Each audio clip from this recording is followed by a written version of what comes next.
अजय कुमार की कहानी उत्तर प्रदेश के एक छोटे से गांव से शुरू होती है। जिंदगी साधारण थी, शहर की भागदौड़ से दूर। गांव वाले ज्यादातर किसान थे जिनकी जिंदगी जमीन से जुड़ी हुई थी। अजय के पिता एक सीधे सादे स्कूल टीचर गांव के लिए ज्ञान और प्रेरणा की किरण थे। उन्हें विश्वास था कि शिक्षा जिंदगी बदल सकती है। उन्होंने यही विश्वास अजय में भी डाला। हर शाम अपने छोटे से घर में अजय अपने पिता के पास बैठकर किताबों से ज्ञान पाता था। स्वतंत्रता सेनानियों और राष्ट्र निर्माताओं की कहानियां उसे एक मकसद देती थीं। वह उस दिन का सपना देखता था जब वह अपनी शिक्षा से कुछ बदलाव ला सके।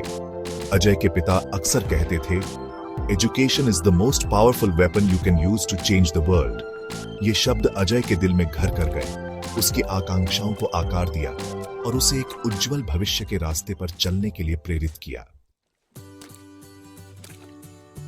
साधारण सी बिल्डिंग और मेहनती टीचर्स वाला गांव का स्कूल अजय का दूसरा घर बन गया। वह पढ़ाई में बहुत अच्छा था, ज्ञान की उसकी प्यास कभी नहीं बुझती थी। उसे हिस्ट्री और सोशल स्टडीज जैसे विषय बहुत पसंद थे। देश को बनाने वाले नेताओं की कहानियों ने उसके अंदर एक चिंगारी जगाई। वह उनके नक्शे कदम पर चलने, अपने देश की सेवा करने का सपना देखता था। महत्वाकांक्षा के बीज बो दिए गए थे। अजय ने स्कूल की पढ़ाई अच्छे नंबरों से पूरी की। वह आगे की पढ़ाई के लिए पास के शहर चला गया। वह जानता था कि अपने सपनों को पूरा करने के लिए उसे अपने गांव की सीमाओं से बाहर निकलना होगा। परिवार को छोड़ना मुश्किल था, फिर भी वह उनका प्यार और समर्थन अपने साथ ले गया, जो उसकी ताकत का एक स्रोत था। वह जानता था कि उन्हें उस पर भरोसा है। दिल्ली अपनी भीड़ भाड़ वाली सड़कों और लोगों से भरी हुई अजय के गांव से बिल्कुल अलग दुनिया थी। यह शहर अलग अलग संस्कृतियों और आकांक्षाओं का मिश्रण उसके सामने नई चुनौतियां और अवसर लेकर आया। उसने एक छोटा सा कमरा किराए पर लिया। वह एक कोचिंग सेंटर ज्वाइन कर लिया। उसके दिन कड़ी मेहनत से भरे होते थे। यूपीएससी एग्जाम अपने कठिन सिलेबस और कड़ी कंपटीशन के साथ एक बड़ी चुनौती थी।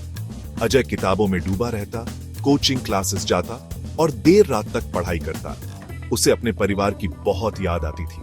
उनसे रात को फोन पर बात करना उसके लिए एक सहारा बन गया, आराम और प्रोत्साहन का एक स्रोत। पैसों की तंगी ने अजय के सफर में और मुश्किलें पैदा कर दी। अपना खर्च चलाने के लिए उसने शाम को स्कूल स्टूडेंट्स को ट्यूशन पढ़ाना शुरू कर दिया। वह अपनी पढ़ाई और ट्यूशन के बीच अपना समय मैनेज करता था। चुनौतियों के बावजूद अजय अपना ध्यान केंद्रित रखता रहा। वह जानता था कि हर त्याग, हर रात जागना उसे अपने लक्ष्य के एक कदम और करीब ले जाएगा। वह सफल होने के लिए दृढ़ था। सेक्शन 4, मुसीबतों पर जीत।